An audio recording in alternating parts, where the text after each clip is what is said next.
So in today's video, I'll be redrawing an old art. And by the way, I'll be using this sketchbook of mine, and it's titled Mr. Berry Nuts. Yeah, well, as you can see here, the paint I've used is gouache and put some fixative on it, so it wasn't really that good of a quality. And also, as you can see, there's been some few scratches. Actually, lots of scratches, but that's alright. Anyways, let me just focus here for a while. See, there you go. Alright, so before we begin, let's head on.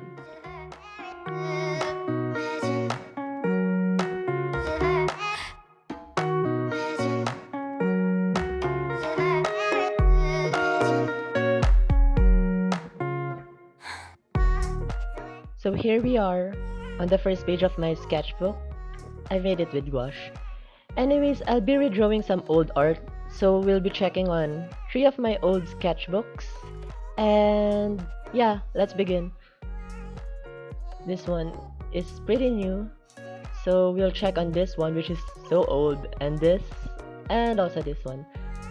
Yeah, so as you can see, not all my sketchbooks are well maintained. They're not even intact to the main cover of it. Like, look at this. Yeah, so I've used washi tape to keep it attached. And yeah, before that, let's begin browsing through. Here we go.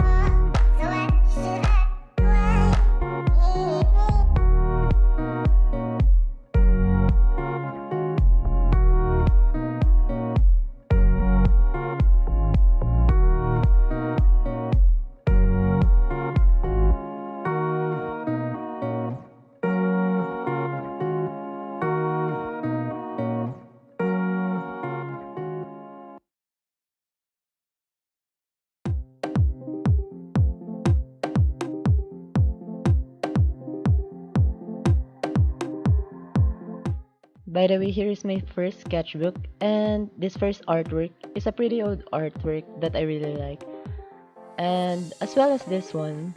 But let's browse through. Maybe we'll see something that we can use. Oh, cool. Calling cards. This could be something big enough. Leaves falling down. And finally, I've chose my artwork. And I've chose this artwork because it was pretty memorable, and this was my old artwork that I've did here on my first video. Also, I can see a lot of things that I can work on. So yeah, let's put this on the side, and I'll also be using my current sketchbook, this one, Mr. Berry Nuts, and let's work on a clean page. Here, this one, yeah. So before beginning, I'd love to create some compositional studies first and show you the process. So just sit back there and watch me sketch. Remember this artwork? Let's turn it to something new. Alright, let's go.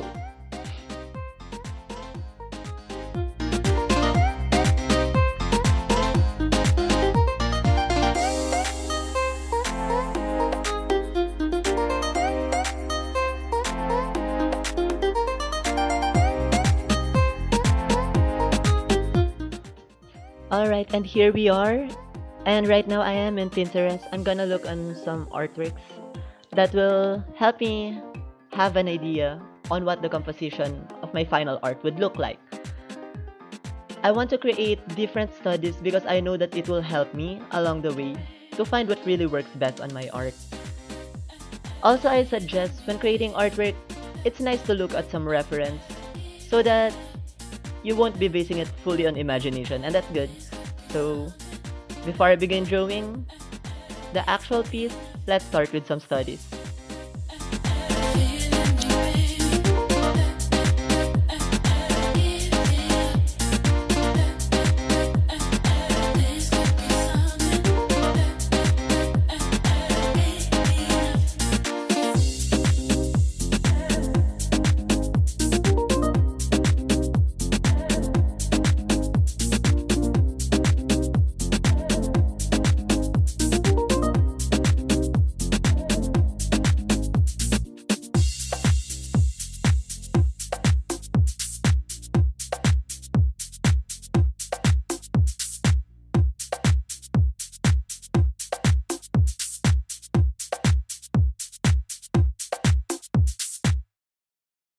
finally here, I have done my studies and I chose the second study. I know it will work best on this art of mine, and let's just see how it goes. Alright? See ya!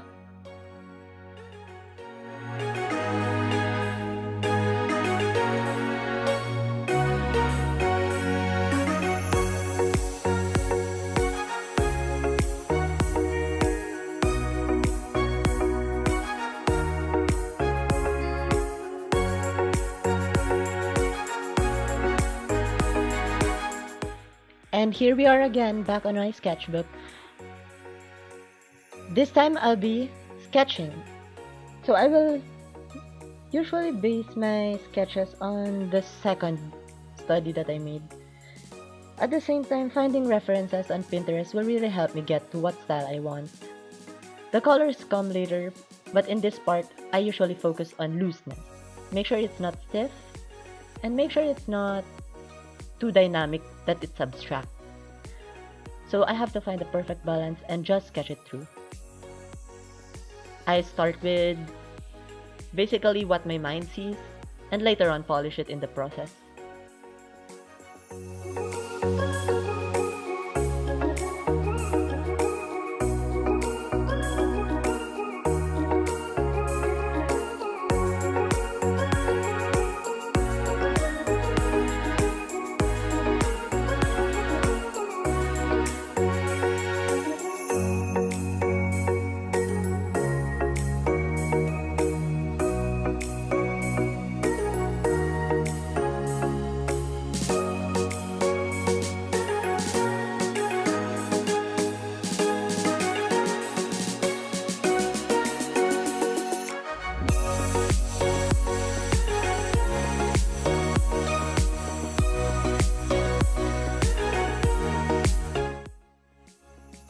And finally, here's the final look of the light sketching process. It's finally done. I did lay out what I wanted in my mind, and this is how the composition looks like. Next up is the outline process. And in the outline process, I started erasing the scratchiness of the whole drawing first. That way I can see clearly where to put on the hard outlines. As shown here, I start with the face and then with the mouth. I then follow through with the whole body afterwards. This way I got a clearer idea on what I'll be painting later on. I especially love how the hair turned out because usually I'd go with either a spiky one or literally a regular hair. But this time I tried another style. Some style that goes liquidy and fluid. So here's on the process of the whole sketching.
Now at this part, I am getting an additional scratch paper at the back of my sketchbook.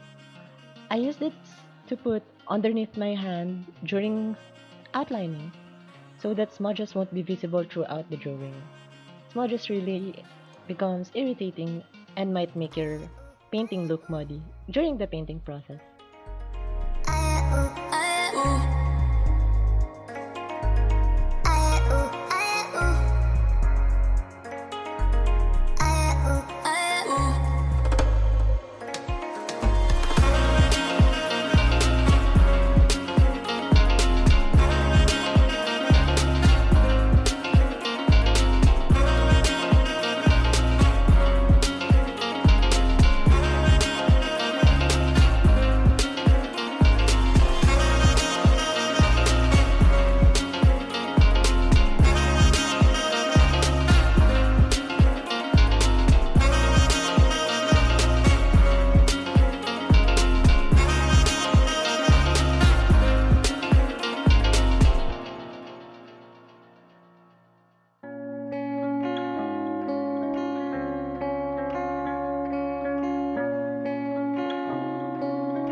And here's how it looks like so far. I did add additional details like the splashes and mini droplets. It really gives more life to the drawing. Now at this part, I am trying to experiment on additional swirls, whether it will help on the composition or not. It's not really anything as important that makes or breaks the drawing, but I do put it otherwise so that the composition would look better in the end.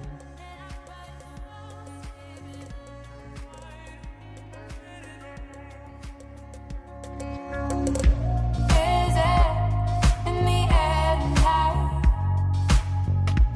Feel it if the time is right.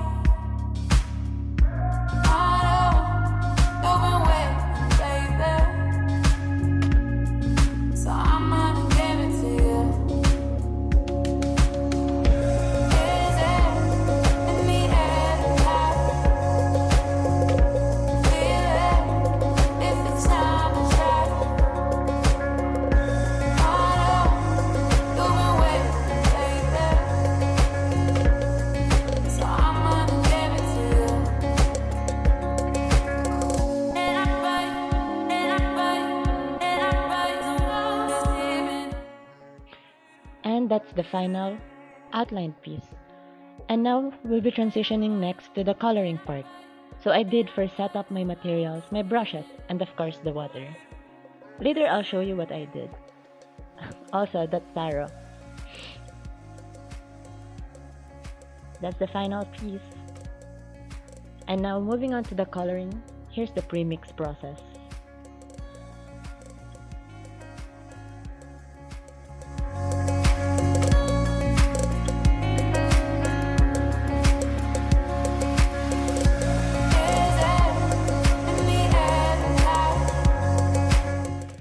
What I'm doing here is mixing skin tone.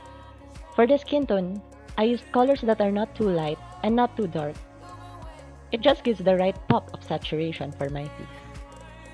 It really does give off this color. And it makes it playful.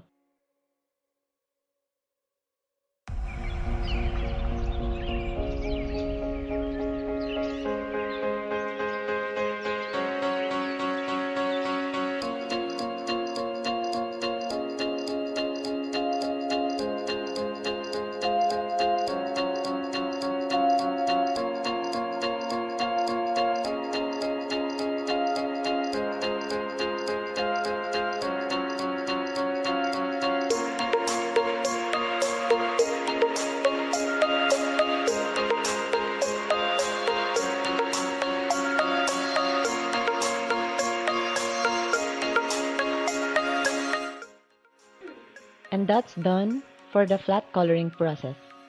Now I want to work on a different value. This really gives life and makes the piece pop.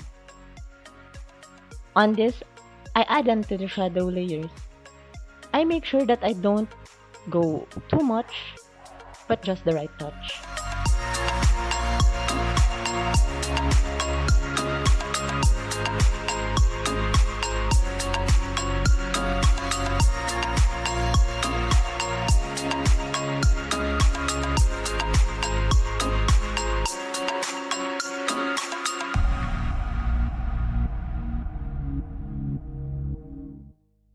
And here on the next part, I'll be adding another layer of value.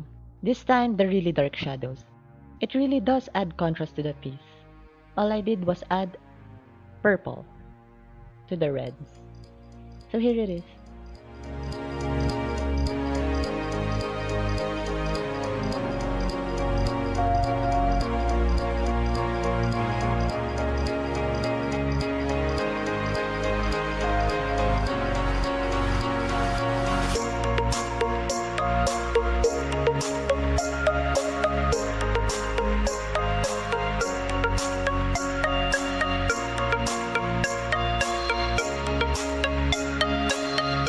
And there we are, we're done with the skin.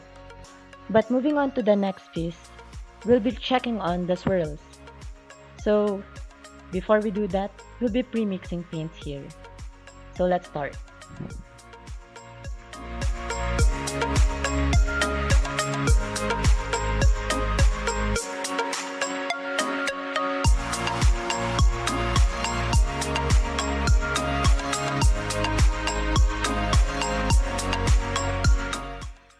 Now I start with the color red. I make sure I become very careful with coloring this part. Details can be really small and I have to be really slow. It does look fast because it's sped up. But really, it really took some time. I also do flip my sketchbook to keep the details right and be very careful, especially on the face part.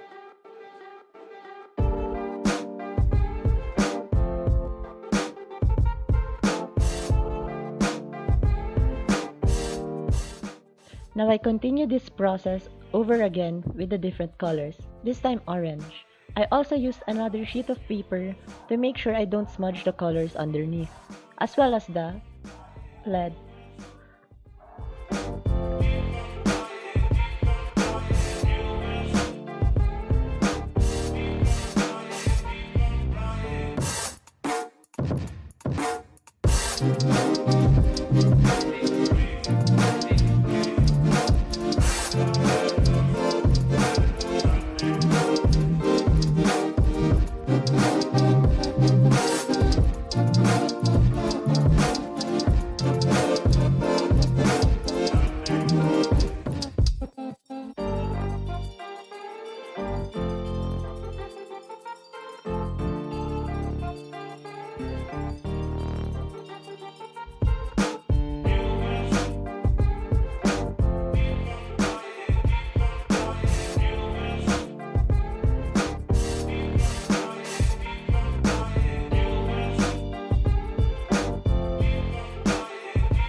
Now I move to the more detailed part of the piece, the hair and the clothes. It's also a darker color, so I have to be extra careful. And following through, I start from top to bottom to make sure I don't smudge it.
Now the piece is really coming to life. I add on more shadows to the splashes so that there is dimension. This will make the form more 3D and it will really bring life to the piece.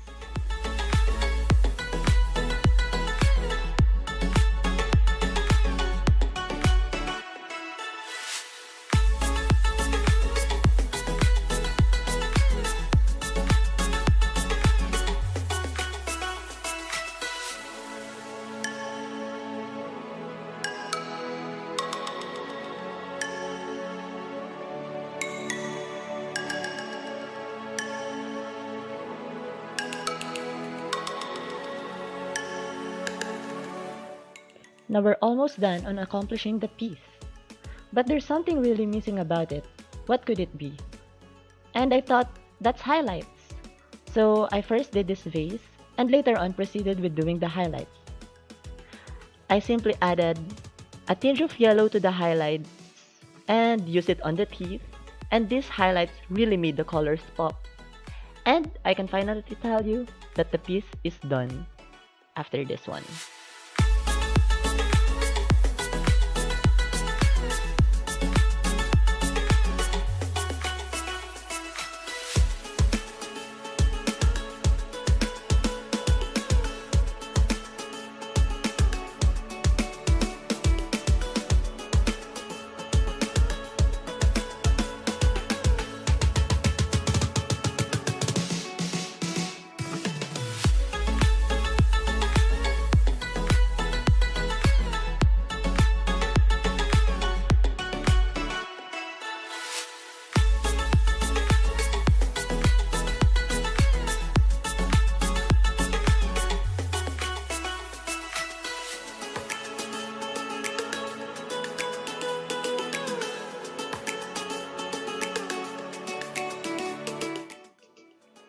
it's done. Here is the final piece, together with its old artwork. I'm really happy with how it turned out. It did reflect on my current style, and the highlights part was really fun for me. Enjoy, and thank you for watching. See you on the next one. Bye!